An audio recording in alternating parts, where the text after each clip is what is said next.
বিরতিন সংবাদ দুপুরে স্বাগত সবাইকে। আপনাদের সাথে আছে জাহিদুল বাশার এবং আমি ফারহানা লোপা। শুরুতেই জানিয়ে দিচ্ছি শিরোনাম। ঢাকা বিশ্ববিদ্যালয়ের 2 হলে ঢুকে গেছেন শিক্ষার্থীরা। জাহাঙ্গীরনগরে তালা ভেঙে হলে ঢুকলেন ছাত্রীরা, হল ছাড়তে নারাজ ছাত্ররা।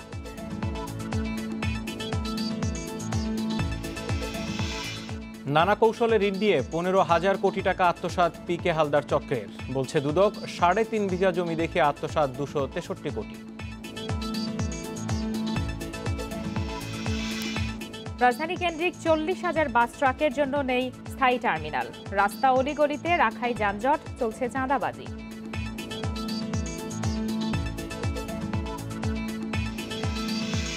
চট্টগ্রামের শাহ আমানত বিমানবন্দরে একটি ফ্লাইট থেকে 17.5 কেজি স্বর্ণ উদ্ধার, লুকানো ছিল এসি প্যানেলে।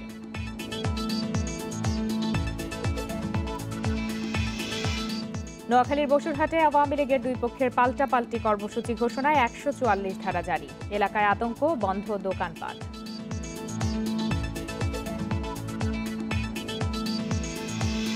শিরোনাম জানাচ্ছিলাম, এবার বিস্তারিত।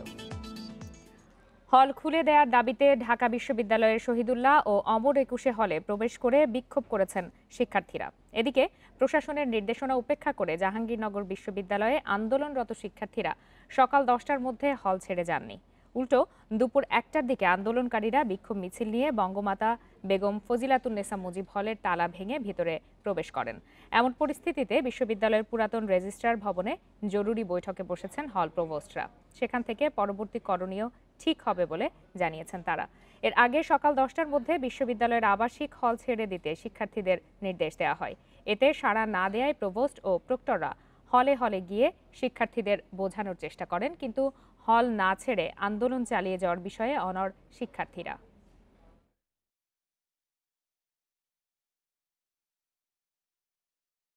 প্রভোস্ট কমিটির মিটিং হয়েছে আমাদের।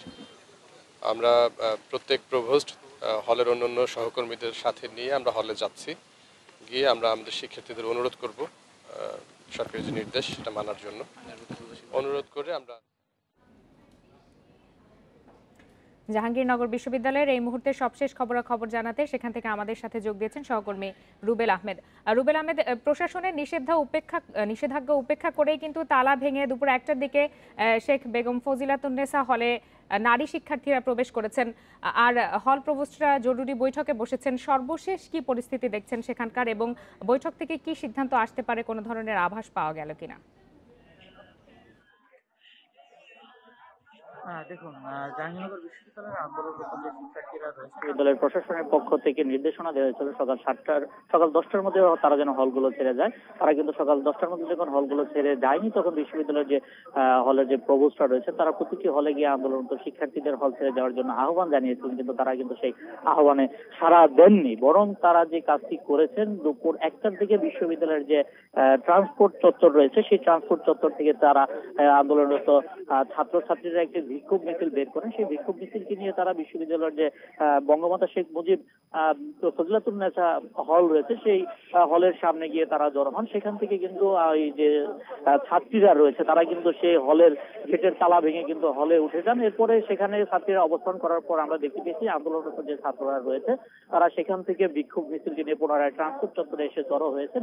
এখনো আমরা ট্রান্সপোর্ট চত্বরে বিশ্ববিদ্যালয়ের আন্দোলনরত শিক্ষার্থীদের দেখছি, এবং বিক্ষিপ্তভাবে কিন্তু অনেক শিক্ষার্থী বিশ্ববিদ্যালয়ের যে প্রতিটি হল রয়েছে সেই হলে কিন্তু অবস্থান করছে, এবং বিশ্ববিদ্যালয়ের প্রশাসনের পক্ষ থেকে এই বিষয়ে কি করণীয় সেই বিষয়টি জানার জন্য আমরা চেষ্টা করেছিলাম। বিশ্ববিদ্যালয়ের প্রক্টর রয়েছেন, তার সাথে আমরা কথা বলছিলাম। তিনি বলছেন যে প্রভোস্টদের নিয়ে তারা একটি বৈঠক করেছেন, সেই বৈঠক থেকে পরবর্তীতে কি নির্দেশনা দেওয়া হবে সেই নির্দেশনা নিয়ে তারা বৈঠক করছেন কি করণীয়। এবং বিশ্ববিদ্যালয়ের কর্তৃপক্ষ কিন্তু বলছেন যে তারা আন্দোলনরত শিক্ষার্থীদের যে দাবি রয়েছে মামলার বিষয়টি তারা বলেছিলেন। বিশ্ববিদ্যালয়ের কর্তৃপক্ষ কিন্তু গতকাল আশুলিয়া থানায় প্রায় 250 জনকে অজ্ঞাতনামা আসামি করে একটি মামলা দায়ের করেছেন, এবং সেই মামলায় কারো নাম উল্লেখ করা হয়নি বলেও কিন্তু আন্দোলনরত শিক্ষার্থীরা ক্ষোভ প্রকাশ করেছেন। তারা বলছেন যে যারা হামলা করেছেন তারা অনেকটা চিহ্নিত, তাহলে বিশ্ববিদ্যালয়ের কর্তৃপক্ষ কেন অজ্ঞাতনামাদের আসামি করে মামলা দায়ের করেছে। এবং এই হলগুলোতে ছেড়ে যাওয়ার কথা বলছেন। তারা বলছেন যে গেরুয়া এলাকাতে যেহেতু সংঘর্ষ হয়েছে, সেখানে গ্রামবাসী যেহেতু তাদের উপরে হামলা করেছেন, সেখানে অবস্থান করাটা তাদের জন্য নিরাপদ নয়। তারা বলছেন যে সেখানে শিক্ষার্থীদের সাথে কথা বলেছেন, তারা কি সেদিনের সংঘর্ষকে কেন্দ্র করে ওই ঘটনার জন্যই কি হল খুলে দেওয়ার দাবি জানাচ্ছেন, নাকি ব্যক্তিগত পরিবেশগত কারণ বা পড়াশোনার খাতিরে হল খুলে দেওয়ার জন্য আন্দোলন করছেন? দেখুন, জাহাঙ্গীরনগর বিশ্ববিদ্যালয়ে কিন্তু অনলাইনে ক্লাস পরীক্ষা হচ্ছে বিভিন্ন বিভাগে, যার কারণে আন্দোলনরত শিক্ষার্থীরা বা সাধারণ শিক্ষার্থীরা কিন্তু যেহেতু গ্রামে চলে গেলে সেখানে ইন্টারনেটের কিছু জটিলতা রয়েছে, যার কারণে তারা সহজলভ্যতার কারণে এই অঞ্চলটিতে থাকছেন। তারা দীর্ঘদিন ধরেই ক্যাম্পাস খুলে দেওয়ার বা হল খুলে দেওয়ার দাবি তুলছেন, কিন্তু সর্বশেষ গত শুক্রবার যখন গেরুয়ার গ্রামবাসী যখন তাদের উপরে হামলা চালায়, এরপর থেকে কিন্তু হল খুলে দেওয়ার দাবিটি কিন্তু তারা জোরালো ভাবে দাবি করছেন। বিশেষ করে তারা বলছেন যেহেতু গ্রামবাসী মাইকিং করে তাদের উপরে হামলা চালিয়েছিল, সেক্ষেত্রে তারা ওই এলাকাটিকে এখন আর নিরাপদ মনে করছে না। তারা নিরাপত্তার স্বার্থে নিরাপদে থাকার জন্যই তারা এই মুহূর্তে হলগুলো খুলে দেওয়ার জন্য তারা দাবি তুলছেন। তারা এই দাবিতে অনড় থাকবেন। তারা বলছেন যে বিশ্ববিদ্যালয় কর্তৃপক্ষ এবং রাষ্ট্র সবাই যেন তাদের এই বিষয়গুলো বিবেচনা করে যেন হলগুলো খুলে দেওয়া হয়, এবং আহত যে শিক্ষার্থী রয়েছে তাদেরকে তারা বিশ্ববিদ্যালয় কর্তৃপক্ষের পক্ষ থেকে তারা জানিয়েছিলেন যে তাদের জন্য চিকিৎসা ব্যয় বহন করা হয়। সেই বিষয়টি কিন্তু বিশ্ববিদ্যালয় কর্তৃপক্ষ মেনে নিয়েছে। মিলে বলা যায় যে জাহাঙ্গীরনগর বিশ্ববিদ্যালয় পরিবেশ এখন থমথমে অবস্থা বিরাজ করছে। শিক্ষার্থীরা হল ছেড়ে যায়নি, বরং নতুন আরো একটি হলে ছাত্রীরা উঠেছেন। সহকর্মী রুবেল আহমেদ জানাচ্ছিলেন জাহাঙ্গীরনগর বিশ্ববিদ্যালয়ের সর্বশেষ খবরাখবর।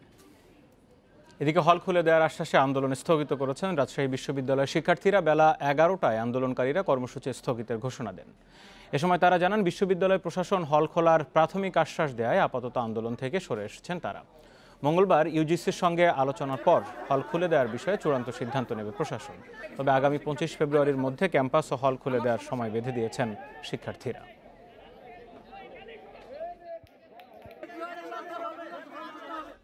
শিক্ষা প্রতিষ্ঠান খুব দ্রুত খোলা যায় কিনা যাচাই করতে নির্দেশনা দিয়েছেন প্রধানমন্ত্রী শেখ হাসিনা। দুপুরে মন্ত্রিপরিষদ সচিব খন্দকার আনোয়ারুল ইসলাম সাংবাদিকদের এই তথ্য জানান। প্রধানমন্ত্রী শিক্ষক কর্মকর্তা কর্মচারীদের করোনার টিকা নিতে বলেছেন বলেও জানান মন্ত্রিপরিষদ সচিব। 5-6 দিনের মধ্যে এ নিয়ে আন্তঃমন্ত্রণালয় বৈঠক হবে বলে জানান তিনি। মেধাস্বত্ব আইন 2021-এর খসড়া এবং বাংলাদেশ আন্তর্জাতিক ভ্যাকসিন ইনস্টিটিউট প্রতিষ্ঠার চুক্তির প্রস্তাবের অনুমোদন দিয়েছে মন্ত্রিসভা।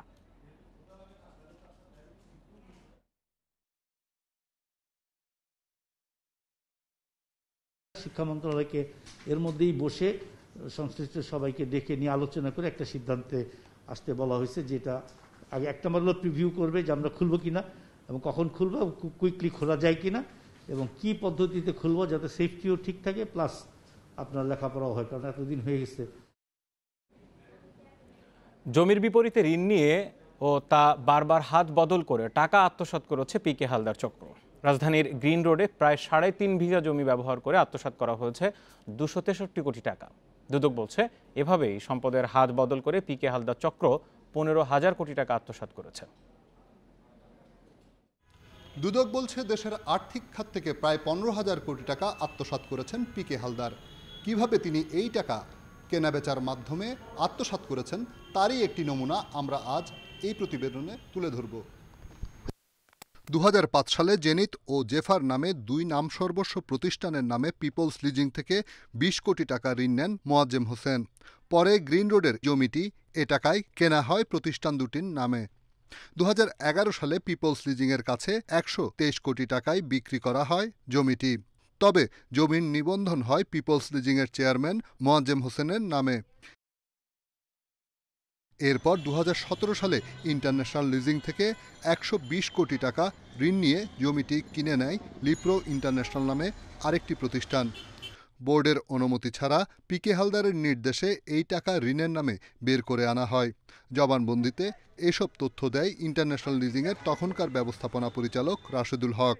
এটাও কিন্তু উনি টাকাটা নিয়ে আবার ব্যাংক থেকে সম্ভবত লোন নিয়েছেন, নিয়ে সেটা আবার লিয়ারিংয়ের মাধ্যমে টাকাটা পাচার করে দিয়েছেন। এবং পিকে শুধু একা না, পিকে একটা সিন্ডিকেট, পিকে হেডেড বাই পিকের মাধ্যমে সোজা কথা তারা ওলট পালট করে খাচ্ছিল। এই জমির বিপরীতে নেয়া কোনো ঋণই পরিশোধ করা হয়নি। ঋণ নিয়ে কয়েকশো কোটি টাকা আত্মসাৎ করা হলেও জমির মালিকানা শেষ পর্যন্ত কাগজে কলমে পিকে হালদার চক্রের কাছে রয়ে যায়। জমিটির মালিকানা সত্ত্বেও বর্তমানে পিকে হালদার চক্রের প্রতিষ্ঠান লিপ্রো ইন্টারন্যাশনালকে বলা হলেও সরজমিনে গিয়ে জমিটি বেদখল অবস্থায় পাওয়া যায়। আমার নাম হলো জায়গা আমিনুল, সবাই লাগে আর কি, আমিনুল করে পরিচিত। এই জায়গার মালিককে জানেন? না, আমরা দেখছি চিনি না, উনি মনে হয় বাহিরে থাকে আর কি। কত টাকা ভাড়া দেন? 30,000। 30,000। কতদিন ধরে আছেন আপনারা? 1 বছরও নাই। মানে কামরুল উনি কার মানে কার লোক? এটা বলতে পারলাম না দাদা। আমিনুল ভাই কে উনি, কে মালিক? এটা সঠিক বলতে পারবো না। দুদক বলছে শুধু সম্পদ নয়, বিভিন্ন নাম সর্বস্ব প্রতিষ্ঠানের কোটি কোটি টাকা ব্যবসা দেখিয়ে 15,000 কোটি টাকা আত্মসাৎ করেছে পিকে হালদার চক্র। রিশাদ হুদা, ইন্ডিপেন্ডেন্ট নিউজ, ঢাকা। রাজধানী কেন্দ্রিক প্রায় 40,000 বাস ট্রাক থাকলেও রাখার জন্য নেই স্থায়ী কোনো টার্মিনাল। এতে শহরের অলিগলিতে থাকছে এসব বাস ট্রাক, দেখা দিচ্ছে যানজট, কোথাও কোথাও চলছে চাঁদাবাজিও। এদিকে সিটি কর্পোরেশন বলছে স্থায়ী টার্মিনাল করার কাজ চলমান রয়েছে। রাজধানী নানা রুটে চলছে 30,000-এর মতো গণপরিবহন। তবে বিশাল সংখ্যার এসব যানবাহন রাখতে নেই আলাদা কোনো টার্মিনাল। রুট পারমিটে নিজ দায়িত্বে গাড়ি রাখতে বলা হলেও তা মানছে খুব কম কোম্পানি। আমাদের গাড়িগুলো তো ভাই আমরা মনে করেন রাস্তায় রাখি, সরকারি জায়গার ভিতরে পড়ছে আর কি, রাস্তায় রাখি ওগুলো আমরা। রাস্তাঘাটে গাড়ি রাখলে সার্জেন আইসে জ্বালা আইসে মনে হয় কাগজপত্র নিয়ে যায়, চাক্কা মাক্কা করলে কাম করলে কোম্পানির সমস্যা ভাইয়া। দেখা গেছে কোম্পানি যদি মাঠ না রাখে তাহলে রাস্তায় রাখতে বাধ্য। ওরকম পরিস্থিতি নাই, কোনো গাড়িরই নাই। শুধু আমাদের বলতে কি আরো অনেক সার্ভিস আছে, কারোরই নাই। রাত নামলেই তাই পুরো রাজধানী হয়ে পড়ে অস্থায়ী টার্মিনাল। এতে কোথাও কোথাও দেখা দেয় যানজট, চলে চাঁদাবাজিও। মাঝে মধ্যেই চুরি যায় গাড়ির মূল্যবান যন্ত্রাংশ। বাস বে বা এ ধরনের কোনো টার্মিনাল ইউজ করতেছি না, তারপরেও আমাদের টোকেনের মাধ্যমে বা বিভিন্ন স্লিপের মাধ্যমে সিটি কর্পোরেশনের ইজারাদারের নাম করে স্লিপের মাধ্যমে আমাদের কাছ থেকে কিছু পার্কিংয়ের টাকা নেয়। বাসায় গিয়েও কিন্তু আমরা ঘুমাইতে পারি না, কারণ আমার সম্পদটা এখানে পড়ে আছে। মাঝে মাঝে ব্যাটারিও হয়তো কোনো রকম চুরি হয়ে যায় বা কোনো পার্সপাতি অনেক সময়টা হয়ে যায়, এটাতে একটু আমাদের প্রবলেম হয়ে যায় আর কি। শুধু বাস নয়, ট্রাকের জন্যও রাজধানীতে নেই আলাদা স্থায়ী টার্মিনাল। জায়গার সংকলনের কারণেই থাকে। যদি জায়গা পর্যাপ্ত পরিমাণ এখানে জায়গা হতো তাহলে রাস্তাঘাটে থাকতেন না। আমাদেরকে সরকার জায়গা করে দিলে আমাদের গাড়ি আর কোথাও রাস্তাঘাটে থাকবে না, এলোমেলো রাখার কোনো সুযোগ নেই। আমরা টার্মিনাল কেন্দ্রে গিয়ে গাড়ি রাখবো আশা করি। তবে বাস ট্রাকের জন্য স্থায়ী টার্মিনালের ব্যবস্থা করার কাজ চলছে বলে জানিয়েছে সিটি কর্পোরেশন। আমরা জায়গা চিহ্নিত করেছি, খুব শিগগিরই আমরা আশা করছি শহর থেকে আন্তজেলা বাস টার্মিনালগুলোকে সরিয়ে দিয়ে আমরা সেখানে শহরের মধ্যে শুধু শহর কেন্দ্রিক যে বাসগুলো চলাফেরা করবে মহানগরীতে, সেইগুলোর জন্য টার্মিনাল থাকবে। আধুনিক ও নিরাপদ নগরী গড়তে গণপরিবহনগুলোর স্থায়ী ঠিকানা দেওয়ার কোনো বিকল্প নেই বলে মনে করেন বিশেষজ্ঞরা। Suman Tanvir, independent news, Dhaka. চট্টগ্রামের শাহ আমানত আন্তর্জাতিক বিমানবন্দরে পরিত্যক্ত অবস্থায় প্রায় 17.5 কেজি ওজনের স্বর্ণের বার জব্দ করেছে কাস্টমস ও গোয়েন্দা সংস্থা এনএসআই। সকালে আবুধাবি থেকে আসা একটি ফ্লাইট থেকে এসব স্বর্ণ উদ্ধার করা হয়। কাস্টমস কর্মকর্তারা জানান, সকাল 10:30টার দিকে আবুধাবি থেকে বাংলাদেশ বিমানের BG-128 ফ্লাইটটি শাহ আমানত আন্তর্জাতিক বিমানবন্দরে অবতরণ করে। গোপন খবরে কাস্টমস ও গোয়েন্দা সংস্থার কর্মকর্তারা ওই ফ্লাইটে তল্লাশি চালান। পরে ফ্লাইটের এসি প্যানেলে পরিত্যক্ত অবস্থায় এসব স্বর্ণের বারের সন্ধান মেলে। উদ্ধার করা এসব স্বর্ণের আনুমানিক মূল্য 10 কোটি টাকা।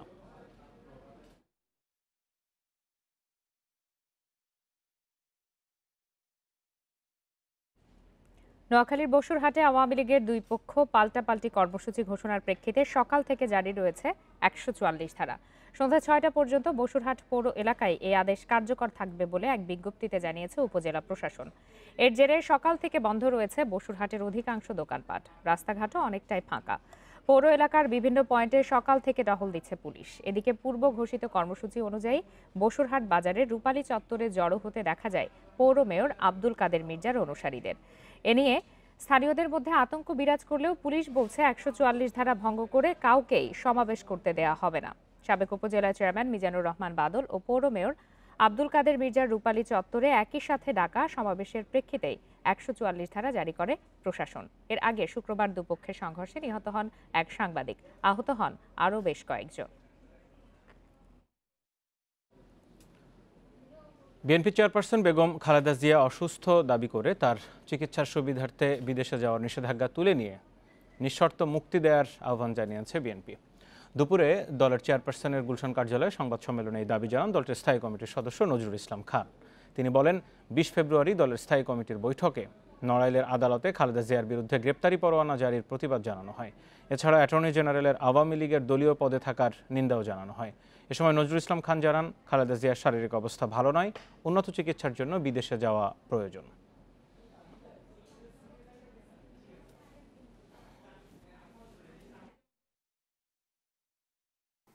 সরকার যে সকলের সরকার তাই হওয়া উচিত, সেটা প্রমাণ করার জন্য হলেও অবিলম্বে তাকে নিঃশর্তে মুক্তি দেওয়া এবং তিনি যাতে স্বাধীনভাবে জীবন যাপন করতে পারেন, সুচিকিৎসা নিতে পারেন এবং নাগরিক হিসেবে তার যে অধিকার, সে অধিকার প্রয়োগ করতে পারেন।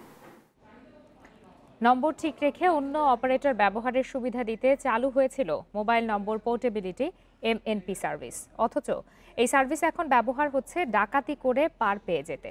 সম্প্রতি 17 সদস্যের দুর্ধর্ষ একটি ডাকাত দলের 7 সদস্যকে গ্রেপ্তারের পর এই তথ্য দিয়েছে পুলিশ। 12 জানুয়ারি উত্তরা ব্যাংকের আজিমপুর শাখা থেকে টাকা তুলে ফিরছিলেন প্লাস্টিক ব্যবসায়ী হাবিবুর রহমানের এক কর্মী। পথে র্যাব পরিচয়ে তুলে নিয়ে যাওয়া হয় তাকে। টাকা ছিনিয়ে নিয়ে তাকে ফেলে যাওয়া হয় নারায়ণগঞ্জে। র্যাবের পোশাক পরিহিত ছিল, পরে ওকে গাড়িতে উঠাইছে, উঠাইয়া গাড়ির মধ্যে মারছে, মেরে টেরে তারপরে নিয়ে মদনপুর নিয়ে ওকে ছেড়ে দিছে। ঘটনায় মামলা হলে পুলিশের হাতে আসে সিসিটিভি ক্যামেরার ফুটেজ। এতে দেখা যায় 12 জানুয়ারি বেলা 3টা 2 মিনিটে ব্যাংকে ঢুকছেন সন্দেহভাজন এক ব্যক্তি। অন্য ক্যামেরাতেও ব্যাংকে ভেতরে তার সন্দেহভাজন চলাফেরা লক্ষ্য করা যায়। পুলিশের হাতে আসে 3টা 48 মিনিটের ঢাকেশ্বরী মন্দিরের আগের রাস্তার ছবি। সেখানে একটি প্রাইভেট কারের ছবি দেখা যায়। 4টা 6 মিনিটে ওই গাড়ি হানিফ ফ্লাইওভার পার হয়।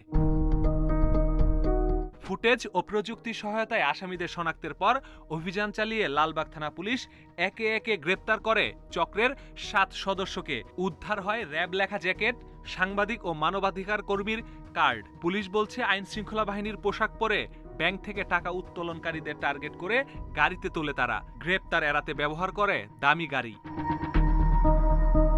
পুলিশ জানাচ্ছে অন্যান্য ডাকাত দল থেকে এই দলটির কৌশল আলাদা। তারা গ্রেপ্তার এড়াতে ব্যবহার করে মোবাইলের নম্বর ঠিক রেখে অন্য অপারেটর ব্যবহারের সার্ভিস MNP। যে সিম নাম্বার, সেটা আমরা যখন ডিজিটাল ইনকোয়ারি করতে গেলাম তখন দেখলাম যে সেখানে তার কোনো রেকর্ড নেই। তারপরে আরও কয়েক ধাপ পার হয়ে জানতে পারলাম যে সে না, তার রেজিস্ট্রেশন ওই MNP সার্ভিসের মধ্যে পড়ে গেছে। সে আরেকটা মোবাইল কোম্পানি নেটওয়ার্ক সে ইউজ করছে। তো এটা আমাদের তদন্তের পথে একটা প্রতিবন্ধকতা। প্রযুক্তিবিদেরা বলছেন MNPর মতো সার্ভিস যাতে অপরাধীরা ব্যবহার করতে না পারে সেজন্য মোবাইল অপারেটরদের আরও সতর্ক হওয়া উচিত। MNP যুক্ত নাম্বারগুলোকে খুঁজে পাওয়ার যদি কোনো দীর্ঘসূত্র থেকে থাকে, মোবাইল অপারেটররা যদি খুব দ্রুততার সঙ্গে এই নাম্বারগুলো না দিতে পারেন, সেক্ষেত্রে হয়তো বা তারা একটা সুবিধা পেলেও পেতে পারেন। সেই জায়গায় বোধহয় অপারেটরদের এবং আইন শৃঙ্খলা বাহিনীর একটা কোঅর্ডিনেশন দরকার, যাতে এই সুযোগ কেউ না নিতে পারেন। MNP সার্ভিস ব্যবহার করাদের তালিকা থেকে অপরাধীদের বের করতে কাজ চলছে বলেও জানিয়েছে police. Masudur Rahman, independent news, Dhaka.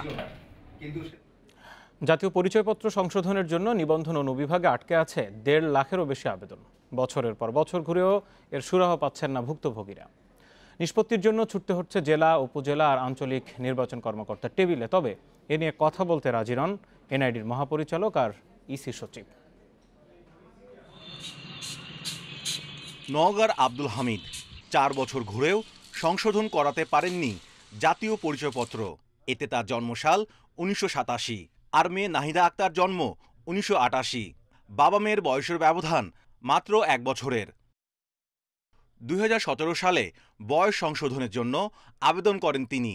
2018 সালে উপজেলা নির্বাচন কর্মকর্তা ইতিবাচক প্রতিবেদন দিলেও বয়স সংশোধন রয়ে গেছে অন্ধকারেই। আমার মেয়ে এবং আমার বয়সের তারতম্য হয়েছে মাত্র 1 বছর। বহুবার ঘোরাফেরা করার পর ওনারা আমাকে বলে আজ হবে কাল হবে, আজ হবে কাল হবে বলতে বলতে প্রায় 4 বছর কাটিয়ে দিলেন। আজ পর্যন্ত কোনো রেজাল্ট আসেনি। জাতীয় পরিচয় নিবন্ধন অনুবিভাগে গিয়ে দেখা যায় সেবা পেতে লাইনে দাঁড়িয়ে শতাধিক মানুষ। নির্বাচন কমিশন নিয়ে পাওয়া গেল তাদের ক্ষুব্ধ প্রতিক্রিয়া। সংশোধনের জন্য জমা দিয়েছি 17/12/2019 সাল, কিন্তু এই পর্যন্ত আমি কোনো আইডি কার্ড পাইনি। NID অফিসে এসেছিলাম, তারা আমাকে একবার ধানমন্ডি যেতে বলে, একবার পল্লবী যেতে বলে, একবার আমার ফরিদপুর আলফাঙ্গা যেতে বলে। আমি কোথায় যাব আমি নিজেই সেটা বুঝতে পারছি না। 10 মান্থস আমি শুধু এই একটা ভোটার আইডি কার্ডের অনলাইন নাম্বারটা পাওয়ার জন্য ভুগতেছি। NID সেবা দ্রুত দিতে 2020 সাল থেকে শুরু হয়েছে অনলাইন কার্যক্রম। সংশোধনের দায়িত্ব দেয়া হয়েছে মাঠ পর্যায়ের কর্মকর্তাদের। দৈনন্দিন জীবনে জাতীয় পরিচয়পত্র গুরুত্বপূর্ণ হয়ে উঠেছে।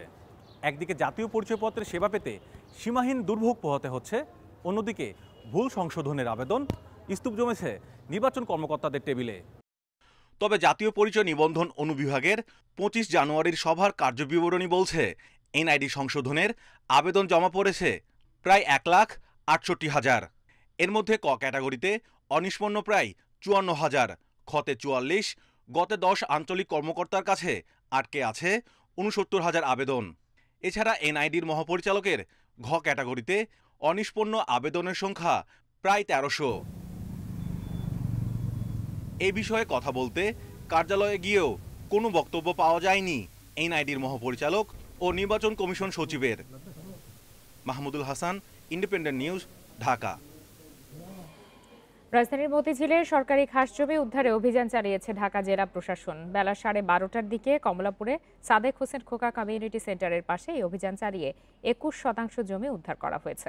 অভিযান পরিচালনাকারী নির্বাহী ম্যাজিস্ট্রেট মাহনাজ হোসেন ফারিবা জানান, 2017 সাল থেকে অন্তত 33% খাস জমি দখল করে গ্যারেজ ও বাস পার্কিং বানায় সৌদিয়া পরিবহন। এছাড়া জমিটিতে টিনের ঘর বানিয়ে ভাড়া দেওয়ার অভিযোগও রয়েছে। রেকর্ড জটিলতার কারণে আপাতত গ্যারেজ ও বাস পার্কিং উচ্ছেদ করা হচ্ছে না, তবে ভেঙে দেওয়া হয়েছে 31টি টিনের ঘর।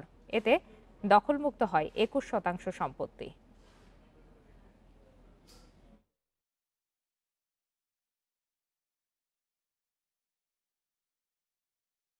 আইনগত প্রসিডিওর আছে, উচ্ছেদ নথি, সেই অনুযায়ী আমরা আরএস এবং সিটি রেকর্ডে যে অংশটুকু খাস সেই জমিটির দখলে নিচ্ছি। তো ওটি 21 শতক, এটা এখানে আছে, এই যে টিনের ঘরগুলো।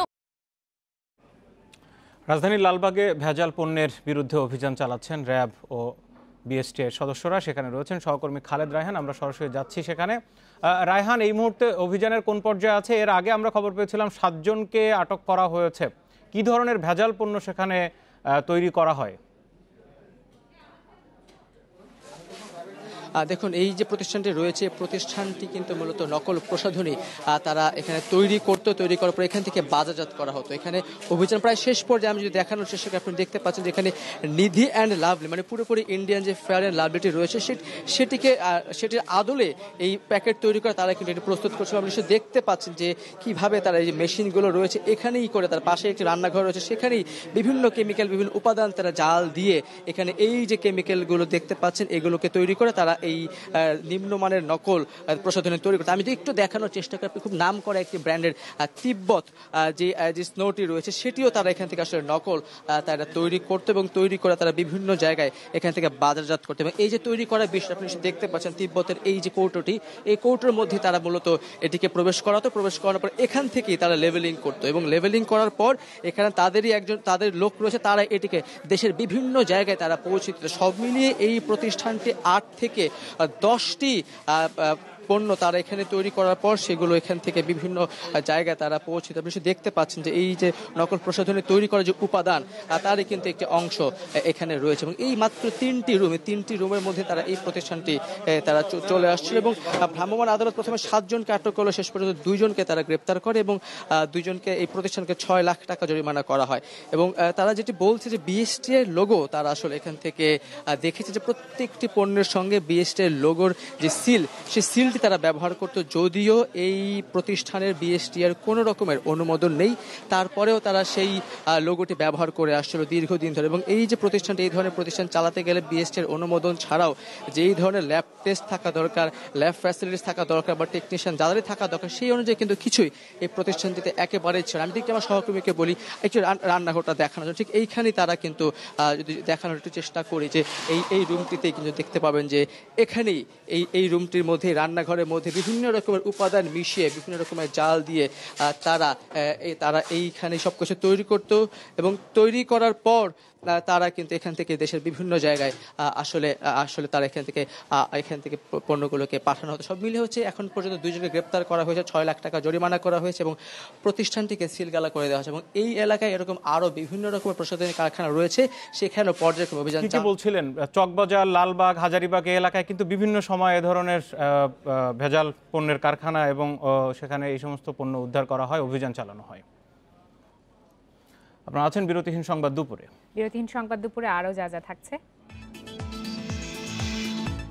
সুন্দরবনে উদ্বেগজনক হারে বেড়েছে বন্য প্রাণী শিকার। 10 মাসে 2টি বাঘ ও 19টি হরিণের চামড়া উদ্ধার।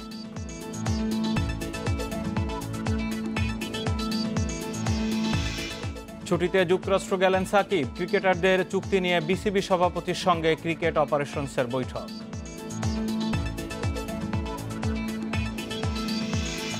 করোনাকালীন উচ্চশিক্ষার বিভিন্ন বিষয় নিয়ে অনলাইনে ব্রিফিং করছেন শিক্ষামন্ত্রী দীপু মনি। আমরা সরাসরি যাচ্ছি তার বক্তব্যে। সমূহ আগামী 17ই মে থেকে খুলে দেয়া হবে। এই সময়কালে এই গত প্রায় 10-11 মাস ধরে যেভাবে অনলাইনে ক্লাস চলছিল, সে একইভাবে অনলাইনে ক্লাসগুলো চলবে, কিন্তু কোনো শ্রেণীকক্ষে পাঠদান হবে না এবং কোনো পর্যায়ের কোনো ধরনের কোনো পরীক্ষাও নেওয়া হবে না। সকল ধরনের পরীক্ষা এই সময়টা বন্ধ থাকবে। সব পরীক্ষাই হবে বিশ্ববিদ্যালয়ের শ্রেণীকক্ষে পাঠদান শুরু হবার পরে আমরা সব পরীক্ষাগুলো গ্রহণ করব পর্যায়ক্রমে। এই হলগুলো খোলার আগেই, আবাসিক হলগুলো খোলার আগেই আমরা আমাদের সকল আবাসিক ছাত্রছাত্রী শিক্ষার্থী যারা আছেন, আমাদের সকল বিশ্ববিদ্যালয়ের শিক্ষক কর্মকর্তা কর্মচারী, তাদেরকে আমরা টিকা প্রদানের ব্যবস্থা করব। ইতিমধ্যে মাননীয় প্রধানমন্ত্রী আপনারা জানেন নির্দেশনা দিয়ে দিয়েছেন যে সকল পর্যায়ের সকল শিক্ষককেই অগ্রাধিকার ভিত্তিতে টিকা প্রদান করা হবে। তার সঙ্গে আমরা আজকে বলছি যে এই 17ই মে হল খুলে দেবার আগে আমরা সর্বাত্মক প্রচেষ্টা চালাবো যে আমাদের যত আবাসিক শিক্ষার্থী আছেন বিশ্ববিদ্যালয়ের, আমাদের যতগুলো পাবলিক বিশ্ববিদ্যালয় আছে, সেই পাবলিক বিশ্ববিদ্যালয়গুলোতে আবাসিক শিক্ষার্থীর সংখ্যা প্রায় 1,30,000। আমরা চেষ্টা করব যে মোট 220টি হলে প্রায় 1,30,000 আবাসিক শিক্ষার্থী আছেন। সিট অনেক কম, সিট 90,817টি, কিন্তু থাকেন তার চাইতে বেশি। তো 1,29,433 জন আবাসিক শিক্ষার্থী, হয়তো তার থেকে কিছু কম বেশি হতে পারে, অনেক সময় অনেকে থাকেন। তো আমরা আবাসিক সকল শিক্ষার্থীকে এই 17 মের আগেই আমরা টিকা দেবার ব্যবস্থা করব ইনশাল্লাহ।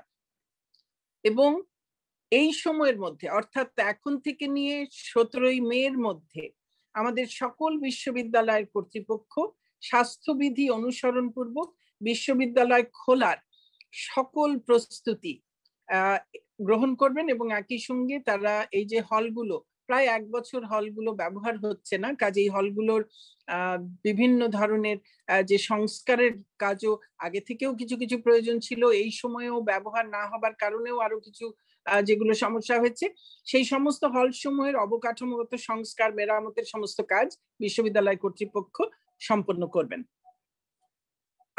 আমরা জানি যে আমাদের শিক্ষার্থীদের একটা অংশ তারা বিসিএস পরীক্ষা নিয়ে তাদের একটা দুশ্চিন্তা আছে। তো আমরা তাদের জন্য যে সিদ্ধান্তটি আমরা গ্রহণ করেছি সেটি হচ্ছে বিসিএস পরীক্ষার আবেদন এবং পরীক্ষার তারিখ সেগুলোকে এই বিশ্ববিদ্যালয় খোলার সঙ্গে সামঞ্জস্য রেখেই সেটাকে পিছিয়ে দেয়া এবং করোনার কারণে আবেদনের, এই বিসিএস পরীক্ষার আবেদনের বয়সসীমা যাদের অতিক্রান্ত হয়ে যাবে তারা যেন কেউ ক্ষতিগ্রস্ত না হন, সেই বিষয়ে সরকার প্রয়োজনীয় সিদ্ধান্ত গ্রহণ করবে। অর্থাৎ বিসিএস পরীক্ষার জন্য অস্থির হয়ে বিশ্ববিদ্যালয়ে ক্লাস করতে হবে বা খুলতে হবে তার আর কোনো কারণ আশা করি আর থাকবে না। আর ইতোমধ্যে কোথাও যদি কোনো শিক্ষার্থী হলে অবস্থান নিয়ে থাকেন তাহলে অবিলম্বে তাদেরকে হল ত্যাগ করতে হবে।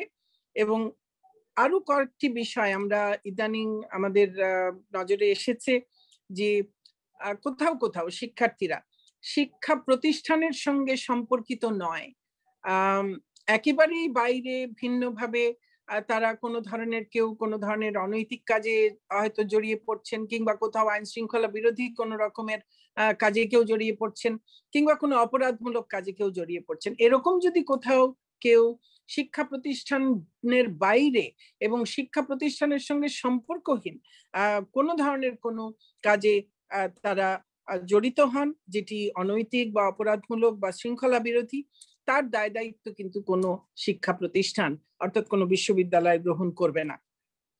আর সরকারি এই যে আদেশ এবং নির্দেশনা, সেগুলো আশা করি কেউ অমান্য করবেন না, এবং যদি কোথাও শৃঙ্খলা ভঙ্গের কোনো ঘটনা ঘটে, সেক্ষেত্রে বিশ্ববিদ্যালয়গুলোর নিজস্ব শৃঙ্খলা বিধি রয়েছে।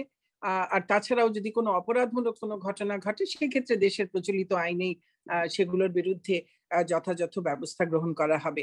আমরা আশা করি যে আমাদের শিক্ষার্থীরা সকলেই তাদের স্বাস্থ্য সুরক্ষা এবং তাদের সার্বিক নিরাপত্তার বিষয়টিকে বিবেচনায় রেখে সরকার যে সিদ্ধান্তগুলো গ্রহণ করেছে সেগুলো তারা সেগুলোকে গ্রহণ করবেন, এবং সেই অনুযায়ী আমাদের বিশ্ববিদ্যালয়গুলো ইনশাল্লাহ আমরা আগামী 24শে মে, পবিত্র ঈদ উল ফিতরের পরে 24শে মে থেকে আমরা শ্রেণীকক্ষে পাঠদান আমরা শুরু করতে পারবো, এবং তার ঠিক এক সপ্তাহ আগে 17ই মে থেকে আমাদের আবাসিক হলগুলো এর সমস্ত সংস্কার কাজ যা যা প্রয়োজন আছে সেগুলো সম্পন্ন করে, এবং হল খোলার প্রস্তুতিমূলক যা কিছু কাজ আছে, পরিষ্কার পরিচ্ছন্নতা থেকে শুরু করে অন্যান্য, সেগুলো সম্পন্ন করে, এবং স্বাস্থ্যবিধি মানতে হবে সব জায়গায়, এই যে স্যানিটাইজ করার, হাত ধোবার সেই ব্যবস্থা করা, সেগুলোর সমস্ত ব্যবস্থা গ্রহণ করে আমরা এই হলগুলো 17ই মে ইনশাল্লাহ আমরা খুলে দিতে পারবো। একই সঙ্গে আমি আবারও বলছি, বিসিএস পরীক্ষার আবেদন এবং পরীক্ষার তারিখ সেগুলোকেও আমরা এই বিশ্ববিদ্যালয়ের শ্রেণীকক্ষে পাঠদান শুরু হওয়া এবং আবাসিক হল খুলে দেওয়া সেই তারিখগুলোর সঙ্গে সামঞ্জস্য রেখেই আমরা সেই তারিখগুলোকে পিছিয়ে দেব, এবং করোনার কারণে বিসিএস এর আবেদনের বয়সসীমা অতিক্রান্ত হয়ে যেন কোনো শিক্ষার্থী ক্ষতিগ্রস্ত না হন সেই বিষয়ে সরকার যথাযথ সিদ্ধান্ত গ্রহণ করবে। সাংবাদিক বন্ধুগণ, আপনাদেরকে অনেক ধন্যবাদ। আগামী 17 মে খুলে দেওয়া হচ্ছে আবাসিক হলগুলো, এবং 24 মে থেকে শুরু হবে পাবলিক বিশ্ববিদ্যালয়ের ক্লাস। সেই সাথে বিসিএস পরীক্ষা এবং আবেদনের সমন্বয় করা হবে বলে বিস্তারিত জানাচ্ছিলেন এতক্ষণ ব্রিফিংয়ে শিক্ষামন্ত্রী ডক্টর দীপু মনি। আমরা সরাসরি ছিলাম। চলে যাচ্ছি পরের প্রসঙ্গে। সিরাজগঞ্জ এক্সপ্রেস ট্রেনের ইঞ্জিনের চাবি চুরির ঘটনায় প্রায় 3.5 ঘন্টা আটকে ছিল ট্রেনটি। পরে বিকল্প ব্যবস্থায় সিরাজগঞ্জ থেকে ঢাকার উদ্দেশ্যে ছেড়ে যায় ট্রেনটি। এতে ভোগান্তিতে পড়েন যাত্রীরা। ট্রেনের পরিচালক আফজাল হোসেন জানিয়েছেন, প্রতিদিনের মতো রাতে প্ল্যাটফর্মে ট্রেন রেখে চলে যান কর্মকর্তা কর্মচারীরা। সকালে এসে তারা দেখেন ইঞ্জিন রুমের জানালা খুলে ইঞ্জিনের চাবি চুরি করে নিয়ে গেছে দুর্বৃত্তরা। ভোর 6টায় ঢাকার উদ্দেশ্যে ছেড়ে যাওয়ার কথা থাকলেও ছাড়তে পারেনি ট্রেনটি। পরে বিকল্প ব্যবস্থায় অন্য ট্রেনের চাবি দিয়ে ট্রেনটি ঢাকার উদ্দেশ্যে ছেড়ে যায়। এতে 3 দিনের ছুটি শেষে অফিসগামী যাত্রীরা পড়েন বিপাকে। এ ঘটনায় পাকশী রেল বিভাগের সহকারী পরিবহন কর্মকর্তা আব্দুস সোবহানকে প্রধান করে 3 সদস্যের তদন্ত কমিটি গঠন করেছে রেল বিভাগ। আর আপনার যে রিভার্সার হ্যান্ডেল, যেটা দিয়ে ইঞ্জিন সামনে এবং পিছনে মুভ করে, সেই হ্যান্ডেলটাই নাই। আমরা সাথে সাথে কন্ট্রোলকে জানাই, তারপরে আমরা ম্যানুয়ালি। এক পুলিশ সদস্য সহ 3 জন নিহত হয়েছে। সকাল 8:30টার দিকে কক্সবাজার থেকে একটি যাত্রীবাহী বাস চট্টগ্রামের দিকে যাচ্ছিল। বাসটি লোহাগড়া চুন্তি বন বিভাগ কার্যালয়ের কাছাকাছি পৌঁছালে পেছন থেকে একটি ট্রাক ধাক্কা দেয়। এ সময় বাসের পেছনের আসনে বসে থাকা 2 নারী যাত্রী ঘটনাস্থলে মারা যান। ঘাতক ট্রাকটিকে জব্দ করা গেলেও পালিয়ে গেছে চালক। এদিকে নাটোরের বড় হরিশপুরে ট্রাকের ধাক্কায় এক পুলিশ সদস্য নিহত হয়েছেন।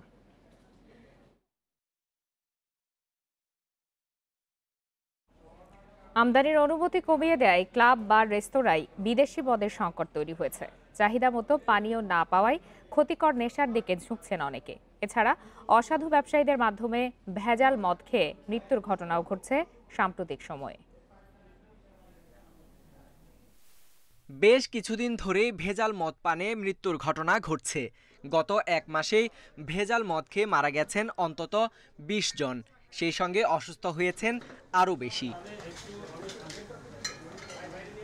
বার ও রেস্তোরাঁ পরিচালনাকারীরা বলছেন, ওয়্যার হাউসগুলোতে বিদেশি মদ পাওয়া যাচ্ছে না, তাই চাহিদা থাকলেও শুধুমাত্র দেশি কোম্পানির মদ বিক্রি করতে হচ্ছে তাদের। এ অবস্থায় মদের আমদানি সংকট থাকায় ইয়াবা, গাঁজা, ফেন্সিডিল সহ নানা ক্ষতিকর মাদক সেবনের দিকে ঝুঁকছেন অনেকেই। সবাই তো বিকল্প রাস্তা খুঁজতেছে। অনেকে দেখা গেল যে এই যে বাজে মদ খেয়ে বা বানানো মদ খেয়ে অনেক লোক মারা যাচ্ছে। বিদেশি মদটা না পাওয়ার কারণে অন্যান্য যারা এই নেশা আসক্ত ছিল অন্যান্য নেশাতে তারা আসক্ত হচ্ছে। তাদের যেহেতু কনজাম্পশন এখন বাড়ছে, তাদের সেল বাড়ছে, সেই ক্ষেত্রে তো তাদের মাল ইম্পোর্ট করার জন্য কোটাও দরকার। পর্যটন কর্পোরেশনের নিয়ন্ত্রণাধীন বার ও রেস্তোরাঁ চালাতে প্রতি বছর মদ আমদানির অনুমোদন দেয় রাজস্ব বোর্ড। গেল বছর পর্যটন কর্পোরেশনকে $22 লাখ অনুমোদন দেয়া হলেও এ বছর তা কমানো হয়েছে। তবে চাহিদা বেশি থাকায় আরও $5 লাখ মদ আমদানির অনুমতি চেয়ে চিঠিও দিয়েছেন তারা। বাংলাদেশ পর্যটন কর্পোরেশন ইয়ারলি অথবা বাৎসরিক যে আমদানি প্রাপ্যতাটা জাতীয় রাজস্ব বোর্ডের মাধ্যমে প্রাপ্ত হয়, সে পরিমাণটাও বাংলাদেশ পর্যটন কর্পোরেশন এই বছরে প্রাপ্তির চেয়ে কম পেয়েছে। মাদকদ্রব্য নিয়ন্ত্রণ অধিদপ্তর বলছে রাজধানীতে 50-এর অধিক বার রেস্তোরাঁয় মদ বিক্রি হয়, আর এসব রেস্তোরাঁয় যাওয়া বৈধ লাইসেন্সধারী ক্রেতার সংখ্যা মাত্র 10,000। তবে লাইসেন্সবিহীন ক্রেতার সংখ্যাই বেশি বলে জানান তিনি। আইসিসের সুযোগটাকে নিয়ে অসাধু চক্র ভেজাল মদ তৈরি করার সুযোগটা নিচ্ছে। পুলিশ, র্যাব, বিজিবি, বর্ডারে এবং ডিএনসি আমরা কঠোর মনিটরিংয়ে রাখছি। সংশ্লিষ্টরা বলছেন বৈধ পথে মদ আমদানি বাড়ালে সরকারের রাজস্ব বাড়বে, সেই সাথে মানুষ ক্ষতিকর নেশা থেকেও দূরে থাকবে। Sohel Rana, independent news, Dhaka. আজ দেশে আসছে করোনা টিকার দ্বিতীয় চালান। রাত 11টায় শাহজালাল আন্তর্জাতিক বিমানবন্দরে পৌঁছবে অক্সফোর্ডের টিকার 20 লাখ ডোজ। বেক্সিমকো ফার্মার chief operating officer Rabbur Reza জানিয়েছেন, স্পাইস জেটের একটি বিমানে এই টিকা আসবে। ভারতের সেরাম ইনস্টিটিউটের কাছ থেকে 3 কোটি টিকা কিনেছে বাংলাদেশ। বেক্সিমকো এই টিকার সরবরাহকারী প্রতিষ্ঠান হিসেবে কাজ করছে। গত 25 জানুয়ারি প্রথম চালানে 50 লাখ টিকা বাংলাদেশে আসে। এর আগে উপহার হিসেবে ভারত 20 লাখ টিকা দেয়।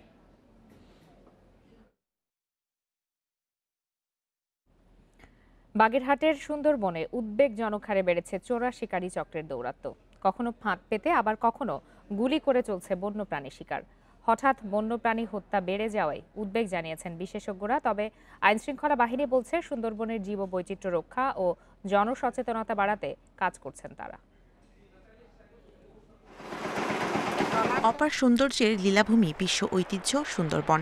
বঙ্গোপসাগর থেকে বয়ে আসা বাতাস, সেই সাথে গাঢ় সবুজের সমারোহ। এই ম্যানগ্রোভ বনাঞ্চলে অবাধ বিচরণ হরিণ, বাঘ আর পাখপাখালির। প্রকৃতির এমন অকৃপণদানে মুগ্ধ পর্যটকরা। তবে সম্প্রতি বাগেরহাটে বেপরোয়া হয়ে উঠেছে শিকারী চক্র। অবাধে চলছে বন্যপ্রাণীর নিধন। কখনো ফাঁদ পেতে আবার কখনো গুলি করে হত্যা করা হচ্ছে এসব প্রাণী। যারা চামড়া খোলে বা হরিণ ধরে তারা ধর ওই যেরকম অগো খুলছে না অগো ওইরকম খোলা উচিত। যারা এগুলা খারাপ কাজ করতেছে তাদের আমরা বিচার চাই। সুন্দরবনের পাশে থাকি আমরা, কোনো জীবজন্তু থাকলে আমরা মারতে দিই না। বন্যপ্রাণী হত্যা বেড়ে যাওয়ায় উদ্বিগ্ন বিশেষজ্ঞরা। একটি অসাধু চক্র গডফাদারদের ছত্রছায়ায় বন্যপ্রাণী নিধনে মেতে উঠেছে। আমরা বন বিভাগকে অনুরোধ করব, অনতিবিলম্বে এসব গডফাদারদেরকে চিহ্নিত করে আইনের আয়তায় আনুন। আইন শৃঙ্খলা বাহিনী ও বন বিভাগের কর্মকর্তাদের দাবি, চোর চক্রের তৎপরতা রোধে প্রতিনিয়ত কাজ করছে তারা। আমাদের যে এক্সক্লুসিভ যে প্রোগ্রাম, অর্থাৎ আমাদের যে অপারেশন, সেটা একাধারে জনসচেতনতামূলক এবং অপরাধ প্রতিরোধমূলক হবে এবং এটা অব্যাহতই থাকবে। আমরা টহল জোরদার করেছি। আমাদের টহল জোরদার থাকার কারণে কিন্তু আমরা প্রত্যেকটা অপরাধ আমরা কিন্তু ধরতে পারতেছি। 10 মাসে সুন্দরবনে 2টি বাঘ ও 19টি হরিণের চামড়া উদ্ধার করে আইন শৃঙ্খলা বাহিনী। গ্রেপ্তার করা হয় 37 জনকে। Independent news desk. বিশ্বে একদিনে করোনায় আরও প্রায় 6,300 জনের মৃত্যু হয়েছে। নতুন শনাক্ত 3 লাখেরও বেশি। এ নিয়ে মোট প্রাণহানি ছাড়ালো 24,77,000। এ পর্যন্ত আক্রান্ত 11,19 লাখেরও বেশি মানুষ।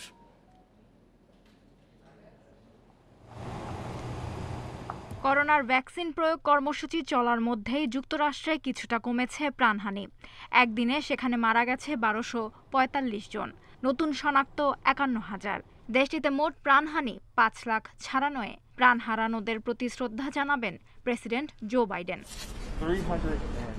কয়েকদিন ধরে দৈনিক মৃত্যুহার কমতে থাকায় করোনার বিধিনিষেধ শিথিলের ঘোষণা দিয়েছেন ব্রিটিশ প্রধানমন্ত্রী বরিস জনসন। 24 ঘন্টায় যুক্তরাজ্যে 215 জনের মৃত্যু হয়েছে। নতুন শনাক্ত 9,000। এদিকে সার্বিয়ায় পৌঁছেছে অক্সফোর্ড অ্যাস্ট্রাজেনেকার ভ্যাকসিন, আর ফাইজারের করোনা টিকা পেয়েছে মালয়েশিয়া। অস্ট্রেলিয়ায় স্বাস্থ্যকর্মীদের মধ্যে ভ্যাকসিন প্রয়োগ কর্মসূচি শুরু হয়েছে। অন্যদিকে 2021 সালে 100 কোটি সিনোফার্ম ভ্যাকসিনের ডোজ তৈরির কথা জানিয়েছে চীনের জাতীয় ফার্মাসিউটিক্যাল গ্রুপ। এখন পর্যন্ত বিশ্বজুড়ে করোনা থেকে সুস্থ হয়েছেন 8 কোটি 72 লাখের বেশি মানুষ। Lutfa Fauzia, independent news. মিয়ানমারের সেনাবাহিনীর ক্ষমতা দখলের বিরুদ্ধে ধর্মঘট চলছে। সেনাবাহিনীর পক্ষ থেকে কঠোর ব্যবস্থার কড়া হুঁশিয়ারি দিলেও তা উপেক্ষা করে ধর্মঘট পালন করছেন হাজারো মানুষ। এদিকে মিয়ানমার সেনাবাহিনীর বিরুদ্ধে কঠোর ব্যবস্থার হুঁশিয়ারি দিয়েছে মার্কিন যুক্তরাষ্ট্র। 1 ফেব্রুয়ারি সেনা অভ্যুত্থানের পর যত দিন যাচ্ছে ততই ক্ষোভে ফুঁসে উঠছে মিয়ানমার। জোরালো হচ্ছে বিক্ষোভ। সামরিক জান্তাদের কোনো রকমের হুঁশিয়ারি পাত্তা দিচ্ছে না অভ্যুত্থান বিরোধীরা। শনিবার বিক্ষোভে পুলিশের গুলিতে 2 জন নিহতের পর সোমবার ধর্মঘটের ডাক দেন বিক্ষোভকারীরা। এরপর সেনাবাহিনী হুঁশিয়ারি দেয়, রাস্তায় নামলে সরাসরি গুলি করা হবে। ফলে আরও সহিংসতার আশঙ্কা করা হচ্ছে। দেখা যাচ্ছে প্রতিবাদকারীরা 22 ফেব্রুয়ারি দাঙ্গা ও অরাজকতা সৃষ্টির পায়তারা করছে। বিক্ষোভকারীরা দেশের জনগণ, বিশেষ করে আবেগপ্রবণ কিশোর তরুণদের উস্কে দিয়ে সংঘাতের পথে নিয়ে যাচ্ছে। এক্ষেত্রে প্রাণহানি ঘটতে পারে। তবে কারফিউ উপেক্ষা করে ধর্মঘটের সমর্থনে রাস্তায় হাজারো মানুষ। বন্ধ হয়ে গেছে ব্যবসা প্রতিষ্ঠান। বিক্ষোভকারীদের একটাই দাবি, জান্তা সরকারের পতন আর গণতান্ত্রিক ব্যবস্থার পুনঃপ্রতিষ্ঠা। এদিকে মিয়ানমার সেনাবাহিনীর বিরুদ্ধে কঠোর ব্যবস্থা নেওয়ার হুঁশিয়ারি দিয়েছেন মার্কিন পররাষ্ট্রমন্ত্রী অ্যান্টনি ব্লিংকেন। গণতান্ত্রিকভাবে নির্বাচিত সরকারকে পুনর্বহালের দাবিতে আন্দোলনরতদের উপর সহিংসতা চালানোয় এই হুঁশিয়ারি দিলেন ব্লিংকেন। ওয়াশিংটন মিয়ানমারের জনগণের পাশে রয়েছে বলে জানান তিনি। এদিকে জাতিসংঘ মানবাধিকার কাউন্সিলে মিয়ানমারের গৃহবন্দী নেত্রী অং সান সুচির মুক্তির দাবি জানাবেন বলে জানিয়েছেন ব্রিটিশ পররাষ্ট্রমন্ত্রী ডমিনিক রাব। এর আগে অভ্যুত্থান বিরোধী বিক্ষোভে গুলিতে নিহত তরুণীর শেষকৃত্যে জনতার ঢল নামে। তার কালো সোনালী রঙের কফিনবাহী গাড়ি নিয়ে রাজপথে বিক্ষোভ হয়। Sadia Afrin, independent news.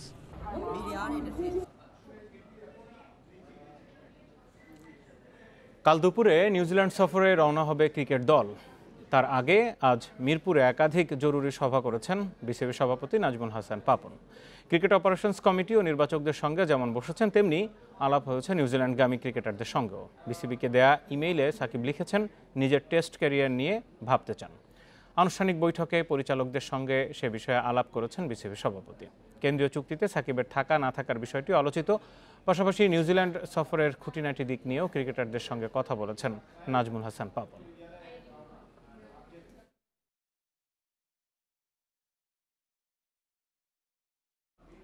এদিকে তৃতীয় সন্তানের আগমন উপলক্ষে ছুটিতে যুক্তরাষ্ট্র গেলেন সাকিব আল হাসান। রোববার গভীর রাতে মাকে সঙ্গে নিয়ে রওনা হয়েছেন তিনি।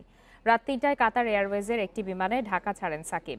সন্তান সম্ভবা স্ত্রী উম্মে আহমেদ শিশিরের পাশে থাকতে আগে ভাগেই বিসিবির কাছ থেকে ছুটিও নিয়েছেন, যে কারণে নিউজিল্যান্ড সিরিজে নেই তিনি। পরে সেই ছুটি আরও বাড়িয়ে নিয়েছেন আইপিএল খেলার সূত্র ধরে। এপ্রিলে শ্রীলঙ্কার বিপক্ষে টেস্ট সিরিজেও থাকবেন না টাইগার অলরাউন্ডার, যে কারণে বিসিবির কেন্দ্রীয় চুক্তি থেকে বাদ পড়তে পারেন সাকিব।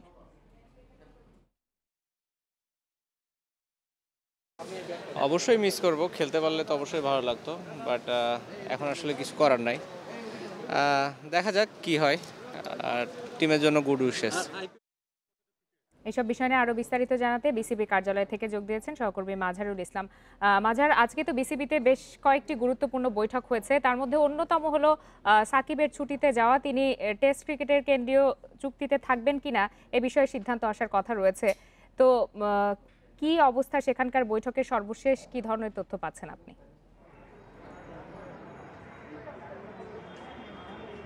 সিদ্ধান্ত একেবারে আসবে কিনা আজকে সেটা বলা কঠিন। তারপরেও এটা ঠিক যে একটা নড়চড়ে বসা যে বিষয়টা বিসিবি, তেমনটাই হয়েছে।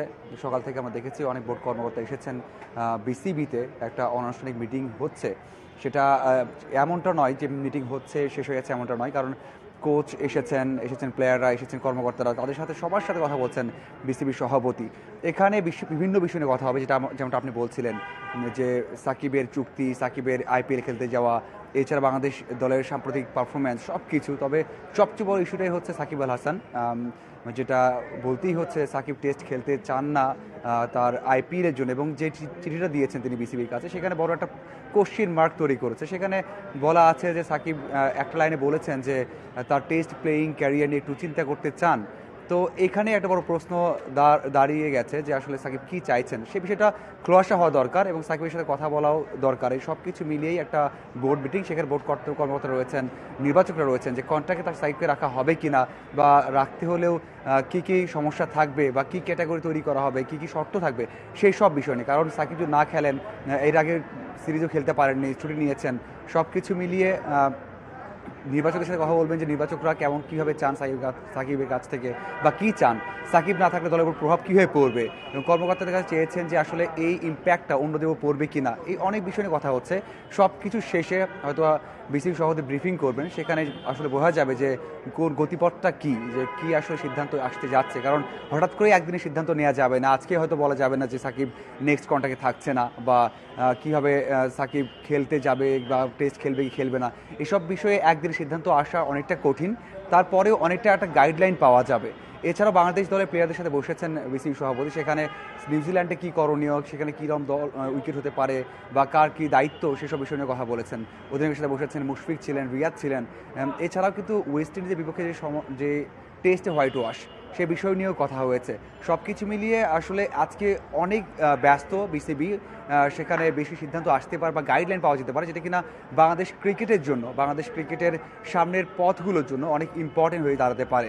আর এখান থেকে একটা চূড়ান্ত সিদ্ধান্ত কি আসবে সামনে, এবং সাকিবের ভবিষ্যৎটা কি হবে, সে বিষয়ে একটা ক্লিয়ার ধারণা পাওয়া যাবে। যদিও সাকিব, যেটা আপনি বললেন একটু আগে, যে সাকিব দেশে নেই, যুক্তরাষ্ট্রে চলে গেছেন, অবশ্যই হয়তো লং বিরতি পরে আবারও আসবেন, তার তৃতীয় সন্তান হবে। সব কিছু মিলে হয়তো বা সাকিব যাওয়ার সময় বুঝতে পেরেছেন যে বাংলাদেশে বা বিসিবি একটা সিদ্ধান্তে আসতে যাচ্ছে, বা তাকে নিয়ে একটা সিদ্ধান্ত আসতে পারে। আর একটা বিষয় জানিয়ে রাখি যে এই বিষয় শুধুমাত্র এই বোর্ড সভা নয়, যেদিন সাকিব আল হাসান ইমেল করেছেন পরেই কিন্তু সবার সাথে বিসিবি বোর্ড কর্মকর্তারা এবং বিসিবি সভাপতি ওভার দ্য ফোন কথা বলেছেন, এবং ওনার বাসাতে বেশ কয়েকবার মিটিং হয়েছে। এই ইস্যুগুলো নিয়ে কয়েকদিন এইরকম উত্তাল চলছে, অনেক আলোচনা চলছে, এবং সামনে আরও আলোচনা হওয়ার জায়গা আছে, এবং অনেক সিদ্ধান্ত আসার জায়গা আছে। কারণ বাংলাদেশ ক্রিকেট এখন যে অবস্থায় আছে, এভাবে চলতে পারে না এবং চলতে দেবে না বিসিবি, সেটা আগে ক্লিয়ার করেছে। তো দেখার অপেক্ষা যে কী মিটিংয়ে হয়, সেটা হয়তো বা বিসিবি সভাপতি যখন ব্রিফ করবেন তখনই ক্লিয়ার হওয়া যাবে। সহকর্মী মাজহারুল ইসলাম জানাচ্ছিলেন বিসিবি কার্যালয় থেকে। সিরিয়াতে জয় ফেরার লক্ষ্যে মাঠে নামছে ইউভেন্টাস। রাত 1:45 ইউভের অতিথি ক্রোটন। ইউরোপিয়ান প্রতিযোগিতায় টানা 2 ম্যাচ জয় পায়নি ইউভেন্টাস। নাপোলির কাছে লজ্জার হারের পর পোর্তোর কাছে অসহায় আত্মসমর্পণ। শিরোপার দৌড়ে টিকে থাকতে ক্রোটনের বিপক্ষে জয়ের কোনো বিকল্প নেই। রোনালদো ফিট থাকলেও চোটের কারণে নেই কিয়েলিনি। সাইড বেঞ্চে হুয়ান কুয়াদ্রাদো, পাওলো দিবালা আর আর্থার মেলো। তবে ক্রোটনের বিপক্ষে পরিসংখ্যান ইউভেন্টাসের পক্ষেই। সবশেষ 5 দেখায় 2 ড্রয়ের বিপরীতে 3 জয় ইউরোপদের।